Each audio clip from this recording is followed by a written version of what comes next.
Sarap. Sarap. Kain pa.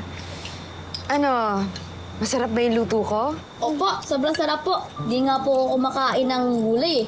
Pero ang sarap po ng pagkaluto niyo. Pati po itong minatamis na kamuti.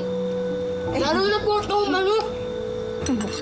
Alam niyo po, akala po talaga namin aswang kayo. Tsaka, kakainin niyo kami.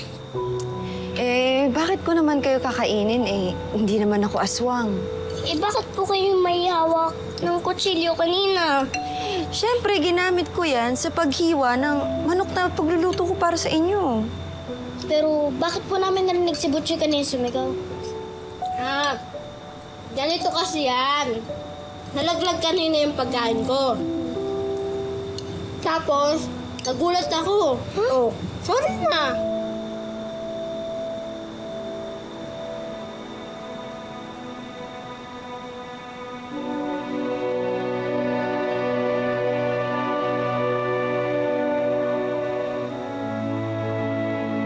Huwag kayo mapanghisga dahil lamang sa itsura ng tao.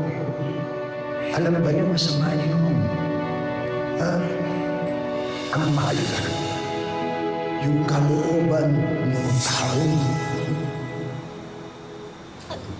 Pwede ko po ba kayo tawagin Ate Azon?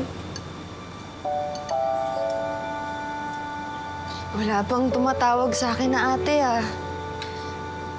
Pero sige, pwedeng-pwede, ninyo.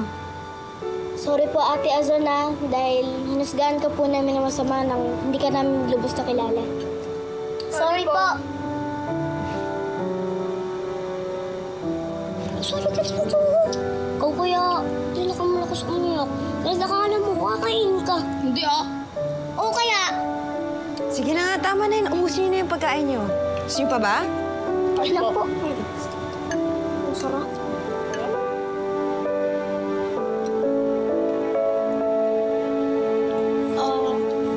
Ano po nangyari dyan sa ulo niyo? Ha?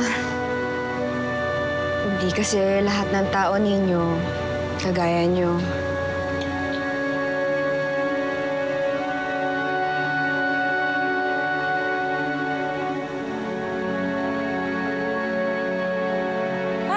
May ingat kayo, baka madapa kayo. Ingat, ha? Malayo na! This is it po. The bahay we told you. Sigurado kayo, ha? Huwag niyo kami pinaglolo kong dalawa. Ay, siya, baka kung anong nangyayari sa mga bata. Kaya ba siya ito? Teka lang! Busy talaga! Yap ka ba? Okay!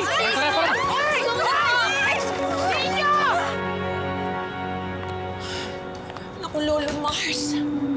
Hanggang ngayon wala pa sila. Nag-aalala na ako baka may masamang nangyari sa kanila. Wow! Concerned na concerned siya, oh. Akala ko kasi wala kang puso. At bakit naman hindi ako magiging concern? Ha, inaanak ko si Joko, malapit ako kay Budang, at pati na rin sa anak niya. Ah, ganun ba? Alam mo ba daw hindi halata? Alam ko na. What if ikaw na lang pumunta mismo doon para makita mo at malaman mo kung ano talaga nangyari? Bakit hindi ka sumama sa akin para tayong dalawa ang makakita kung anong nangyayari doon? O edi, sasama mo talaga ako. Makita natin. At itutulak talaga kita doon. Ay! Maghunos dili kayong dalawa.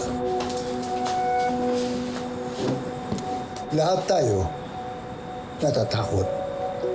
Hindi natin alam kung anong pwede mangyari. Pero ano magagawa natin? Ipagpadasal na lamang natin.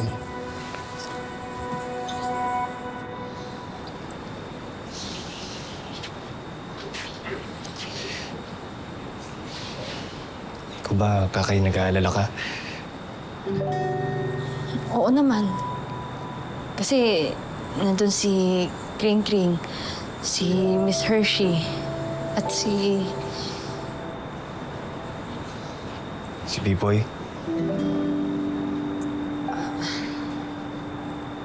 Siyempre, kaibigan ko yun eh. Kaibigan ko yung tao. Kay, kaibigan lang ba talaga o may nararamdaman ka na para sa kanya? Noli, pwede bang wag muna natin pag-usapan to ngayon. Kasi may dapat tayong intindihin eh.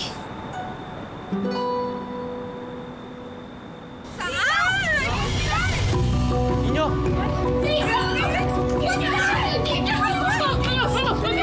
Ano? Ikaw babae ka? Ha? Gusto mo saktan mga bata? Huwag niyo po nasaktan. Uy, Joy!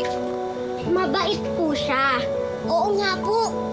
Ninyo, mga bata, sabihin nyo sa amin, pangako hindi kami magalit. Ito, kasama ninyo yung mga nanay ninyo.